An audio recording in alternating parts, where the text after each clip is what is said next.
ሰላም ምርጦቼ እንዴት ናችሁ? ዛሬ ባለሪና የተሰኘውን የ2023 የኮሪያ ፊልም እናይ ይሆናል። ከወዲሁ ሰብስክራይብ ማድረግ እንዳትረሱ፣ አብራችሁን ቆዩ።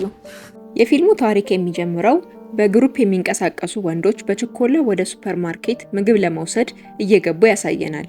ከዛም ሱፐርማርኬት ውስጥ የሚሰራው ካሸር ለምግቡ መክፈል እንዳለባቸው ያሳውቃቸዋል። የግሩፑ አለቃም በሰራተኛው በጣም ተናዶ አናቱን በቦክስ ይለዋል። ከዛም የገንዘብ ማስቀመጫውን ከፍቶ መሳቢያው ውስጥ ያለውን ገንዘብ እንዲሰጠው አዘዘው። በፍርሃት ውስጥ ያለው ካሸሩም ትዕዛዙን ከመቀበል ውጪ ምንም አማራጭ አልነበረውም። ይህ በሚፈጠርበት ሰዓትም በድንገት አንዲት ሴት ወደ ሱፐርማርኬቱ እቃ ልትገዛ ትገባለች። ወደ ካሸሩም በመሄድ የተጠቀለለ ብዙ ብር አውጥታ ትከፍለውና መልሱ እንዲሰጣት ትጠይቀዋለች። በጣም ብዙ ብር እንደያዘች ያዩት ዘራፊዎችም ያላትን ሁሉ ገንዘብ ለመውሰድ በአይናቸው ተጠቋቆሙ። ሁኔታቸው ላይ ጥርጣሬ ያደረባት ልጅቷም ሰዎቹ መጥፎ ነገር እያሰቡ እንደሆነ ተገነዘበች። ከዛም በተረጋጋ ሁኔታ መልሷን ከዘራፊዎቹ ኪስ ላይ ወሰደች። በድርጊቷም አንደኛው የግሩፕ አባል ተገረመ። አለቃቸው ግን የተዋረደ ስለመሰለው በጣም ተናደደባት።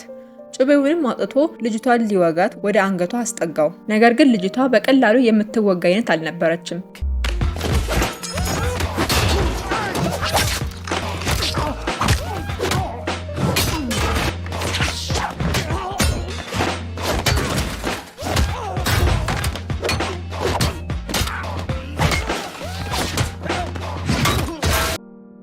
ሌቦቹን በሙሉ ከዘረረቻቸውና ነገሩ ከተረጋጋ በኋላ ወደ ካሸሩ ተመልሳ እቃዎቿን ወሰደች።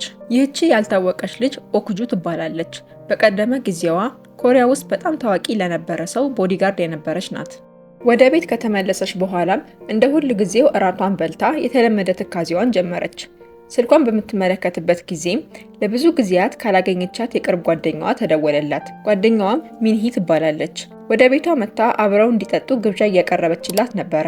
ሁለቱም እጅግ በጣም ጥቂት ጓደኞች ስላላቸው እርስ በርሳቸው እንደ ቅርብ ጓደኛ ነው የሚተያዩት። ኦክጁም በፍጥነት ወደ ሚንሂ ለመሄድ መጠጥ ገዛች። ከሚንሂ ጋርም አብሮ ጊዜ ማሳለፍና መጠጣት የምትወደው ነገር ነው። ምክንያቱም ካለባት የስራ ውጥረት የተነሳ ራሷን ለማዝናናትና ነገሮችን ቀለል ለማድረግ ብቸኛው ነገር ከጓደኛዋ ጋር የምታሳልፈው ጊዜ ነበረ። ኦክጁ ቤት በምትደርስበት ጊዜ ግን ሚንሂ የለችም። ስልኳ ላይ በምትደውልበት ሰዓትም የስልክ ጥሪ ከመታጠቢያ ቤቱ ውስጥ ሰማች።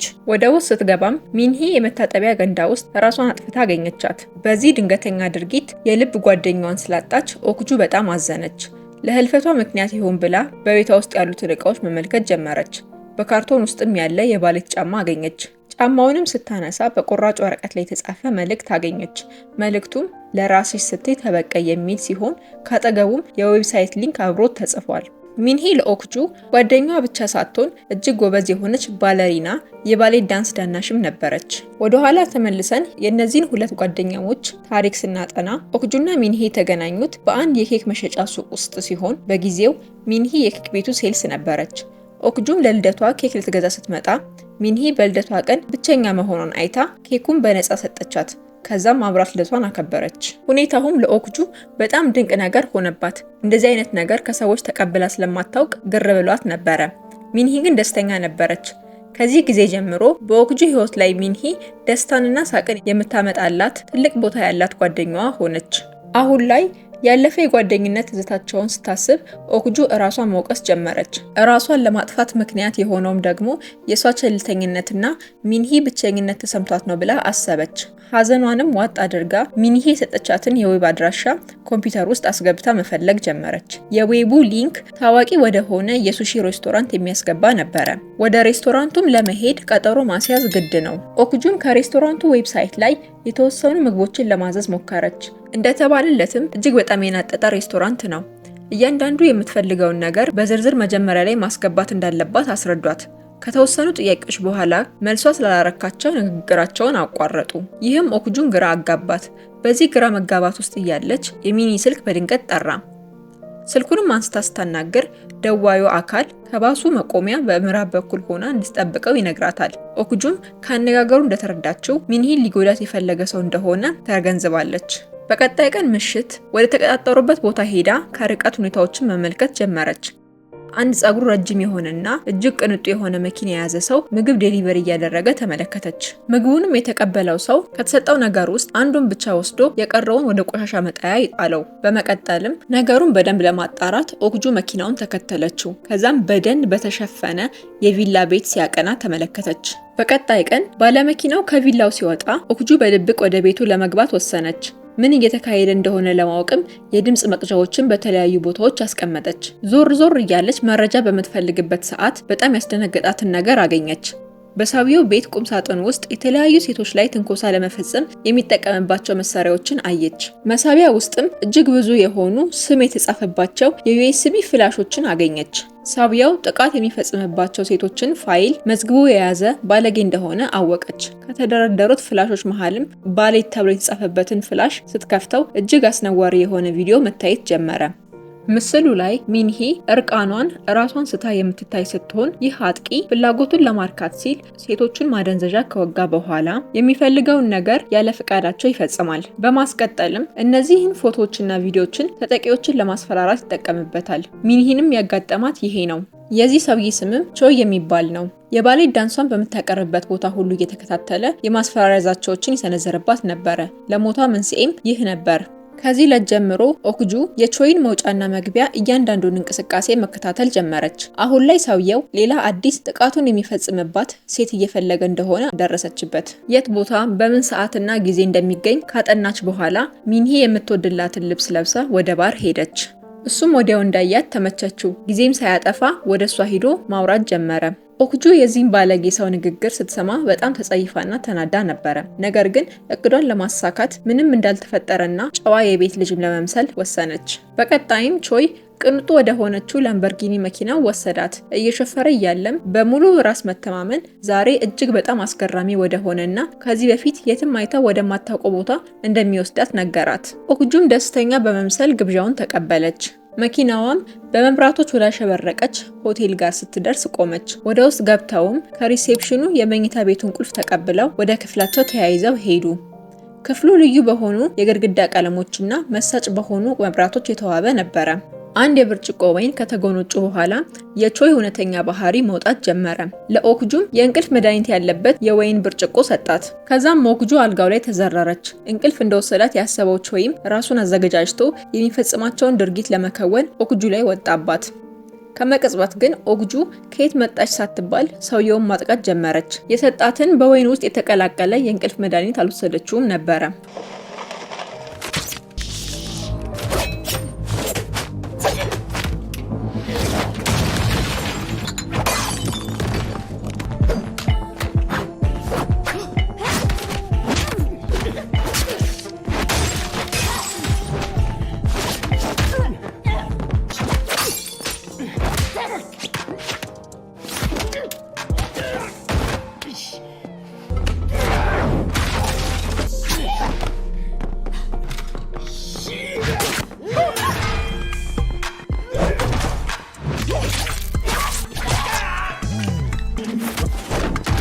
እጅግ በጣም አድካሚ ከሆነ ፍልሚያ በኋላ ኦክጁ የበላይነቱን ወስዳ የሰውየውን አፍ በጩቤ ተረተረችው። ትርምሱን የሰማው የሆቴሉ ሪሴፕሽን መሳሪያውን ይዞ ወደ ክፍላቸው ገባና ኦክጁ ላይ መተኮስ ጀመረ።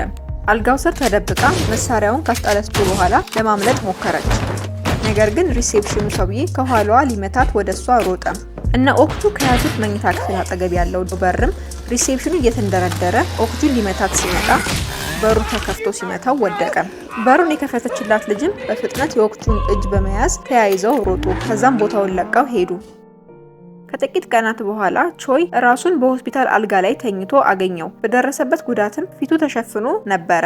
በዙሪያውም ይሰራበት የነበረው የማፊያ ቡድን አባላት በሙሉ ከበውታል። ይህ የማፊያ ቡድን አደንዛዥ እጽ ብቻ ሳይሆን የሚሸጡት ሴቶቹን ከተለያዩ ቦታ እየመለመሉ ለሴተኛ አዳሪነት ስራ አስገድደው ይወስዷቸዋል። ቾይም በዚህ ቡድን ውስጥ ያለውን ኃላፊነት ተጠቅሞ ሴቶች ላይ እሱ የሚፈልገውን ነገር ለማድረግ ተመችቶት ነበረ። የማፊያ ቡድኑ ዋና አለቃም የቾይን ድርጊት ባወቀ ጊዜ በጣም ስለተናደደ ለደረሰባቸው ኪሳራ ኃላፊነቱን እንዲወስድ የ3 ቀን እድል ብቻ ሰጠው።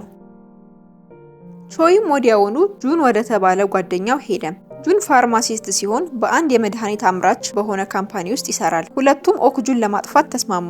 እቅዳቸው በደንብ ከተሳካም 100 ሚሊዮን ወን እንደሚከፍለው ነገረው። በሌላ በኩል ኦክጁ እንድታመልጥ ያገዘቻት ልጅ ሱ ትባላለች። ሆቴል ውስጥ በነበረችበት ጊዜ የገጠማትን ነገር በሙሉ አስረዳቻት። ህገወጥ የሆነው የማፊያ ቡድን ሁሉንም ሴቶች እንደ ባሪያ እንደሚቆጥሯቸውና በቀረጿቸው ቪዲዮም እያስፈራሩ ገንዘብ እንደሚሰሩባቸው ጨምራ አስረዳቻት። ኦክጁም ይህንን ስትሰማ ጓደኛዋ የገባችበትን አስቸጋሪ ሁኔታ አስታወሰች። ለሰዎችም ያላትን ጥላቻ እጅጉ ጨመረ። ይህንን የማፊያ ቡድንም ከምድረ ገጽ ለማጥፋት ወሰነች። ከዛም ድሮ ትሰራበት ወደ ነበረ መስሪያ ቤት ሄደች። የጦር መሳሪያ ድጋፍ እንዲያደርጉላትም ጥያቄ አቀረበችላቸው። አብራት ትሰራ የነበረችው ባልደረዋም ለዚህ ጉዳይ የሚሆን የምታውቋቸው ሰዎች እንዳሉ ነገረቻት። አንድ ጭል ወዳለ ቦታ ላይም ቀጠሮ አሲዛት ተለያዩ። ቦታው ላይም ቀድማ ደርሳ ነበረ። ከትንሽ ቆይታ በኋላም አንድ የጭነት መኪና ወደ እሷ መጣ። ሁለት ሽማግሌ ሴትና ወንዶች ከመኪናው ወረዱ። ገንዘባቸውን ከኦክጁ ከተቀበሉ በኋላ የመኪናውን የኋላ በር ከፍተው የምትፈልገውን መሳሪያ እንድትወስድ ነገሯት። ነገር ግን ኦክጁ መሳሪያዎቹም ከተመለከተች በኋላ በጣም ተበሳጨች። የተታለለችም መሰላት። መሳሪያዎቹ የአሻንጉሊት ሽጉጥ የሚመስሉና ያረጁ እንዲሁም የዛጉ ነበሩ። ሽማግሌው ሰውዬም ሰዎች አጠቃቀማቸውን ስለማያውቁ እንጂ ሽጉጥ ሆኖ የማይተኩስ እንደሌለ ነገራት። አስቀጥሎም እሱ አሪፍ የሚላቸውን መሳሪያዎች ውስጥ እንድትመርጥ ነግሮ ለሱ ሁሉም ምርጥ እንደሆኑ አሳያት። ሽማግሌዋ ሴትም ወደ እነሱ መታ ለአደን የሚሆን ተጨማሪ ለየት ያለ መሳሪያ አሳየቻት። መሳሪያውንም ስታይ ኦክጁ ደስ አላት።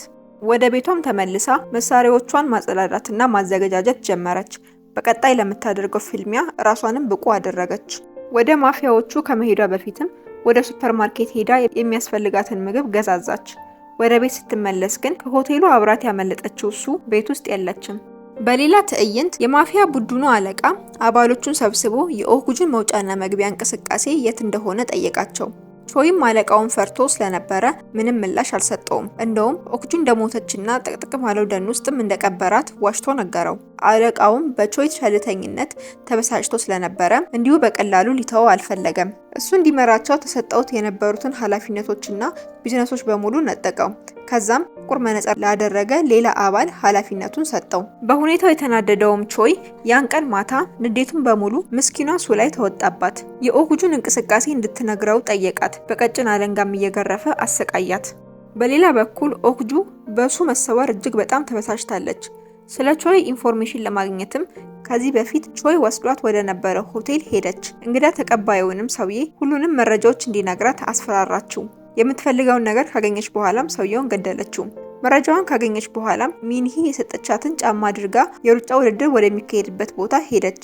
ለጓደኛዋ ሞት ምክንያት የሆኑትን የእያንዳንዱን ሰዎች ደም ለመመለስ ቆርጣ ተነስታለች። ወደ ሊፍት በምትገባበት ጊዜም 3 ወንዶች ኦክጁን በተመስጦና በተለየ ስሜት ውስጥ ሆነው ተመለከቷት።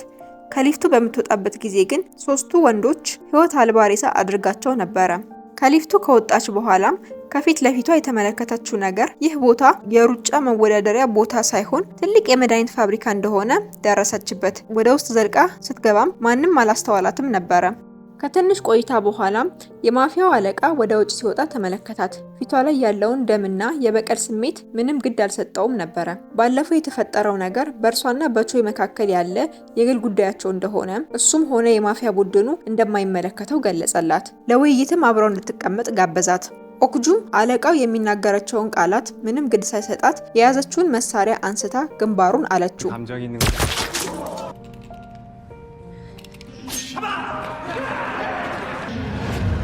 ሁኔታው ፋብሪካ ውስጥ ላሉ ሰራተኞች ድንገተኛ ስለነበረ ከነ ልብሳቸው በደመ ነፍስ ኦክጁን ለማጥቃት መጡ። እሷ ግን የዋዛ አልነበረችም። ሁሉንም ጨረሰቻቸው።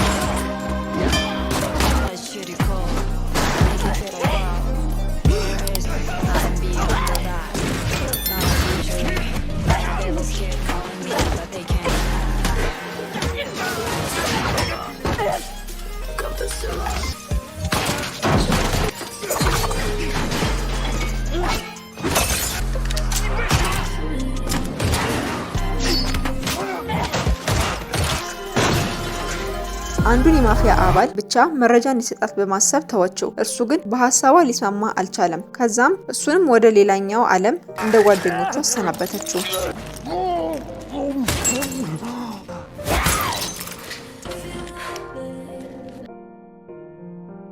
በፍልሚያው በጣም የተዳከመችው ኦክጁ ቦታውን ለቃ ልትወጣ ስትል ጁን ፋርማሲስቱን በጭነት መኪና ላይ ሆኖ ታየዋለች። የመኪናው የኋላ ክፍል ላይ ራሷን የሳተችና እግሯ በገመድ የታሰረችውን ሱ ተኝታ ተመለከተቻት። ኦክጁ ውስጧ ብግን አለ። ሁለቱም ለሌላ ፍልሚያ ተዘጋጁ። ሽጉጧንም አውጥታ ወደ ጁን ልትተኩስ ስትል ከኋሏ በተተከሰ ጥይት ትከሻዋ ተመታ ወደቀች። ቾይ ነበረ ይህንን ወጥመድ ያዘጋጀው። አስከትሎም ጓደኛው የሆነውን ጁን ተኩሶ ገደለው። ኦክጁም ወዲያውኑ ከመኪናው ጀርባ በመሆን ራሷን ተከላከለች። አሁን ላይ በሁለቱም በኩል ከባድ የሆነ የተኩስ ልውውጥ እየተደረገ ነው። በመሃልም ራሷን ስታ የጭነት መኪና ውስጥ የነበረችው ሱ ትነቃና ጁን ይዞት የነበረውን ሽጉጥ ይዛ ወደ ቴር ስትተኩስ ጎኑን ተመቶ ወደቀ። በድጋሚ ተነስቶም ሊተኩስ ሲል ኦክጁ ተኩሳ ጣለችው። ከዚያም ባለጌውን በመኪና ውስጥ አስገብተው ወደ ባህር ዳርቻ ወሰዱት። ኦክጁ ሰውየውን በቀላሉ እንዲሞት አልፈለገችም። እሱ ከዚህ በፊት ሌሎች ላይ ያደርግ የነበረውን ነገር ልታደርግ ፈለገች። የሴቶቹ ፍርሃት እንዲጋባበት ፈልጋለች። መሳሪያዋንም ከመኪናው አውጥታ ወደ እሱ ስትደቅን ወደ ኋላ መሸሽ ጀመረ። ምህረት እንድታደርግለትና ህይወቱ እንድታስተርፍለትም ለመናት። በተጨማሪም እሷ እንደማያውቃትና ለምን እንደዚህ እንደምታደርግ ራሱ እንደማያውቅ ነገራት። በንዴትና በበቀል ውስጥ ያለችውም ኦክጁ እንዴት ትረሳኛለህ? ሁሌም በንቀት የምትመለከተኝ ባሌት ዳናሿ ባለሪና ነኝ አለችው። ከዛም ሽማግሌዎቹ ሰጥተዋት የነበረውን የአደን መሳሪያ አውጥታ ለኮሰችው። መሳሪያውም ኃይለኛ የሆነ እሳት ተፋም። በስተመጨረሻም ኦክጁ የጓደኛዋን አዳኝ አድና ገደለችው። ቾይንም ከዚህ ዓለም አሰናበተችው። ኦክጁም የልብ ጓደኛዋን እንደመመልሳ እንደ አዲስ ህይወቷን ሀብላ መኖር ጀመረች። የዛሬው ፊልማችን እዚህ ላይ ይጠናቀቃል። ስለ ፊልሙ ያላችሁን አስተያየትና በቀጣይ ምን ፊልም እንድንሰራላችሁ እንደምትፈልጉ ኮሜንት ላይ ያሳውቁን። ሰብስክራይብ እንዲሁም ላይክ በማድረግ ስራችንን አግዙን። መልካም ጊዜ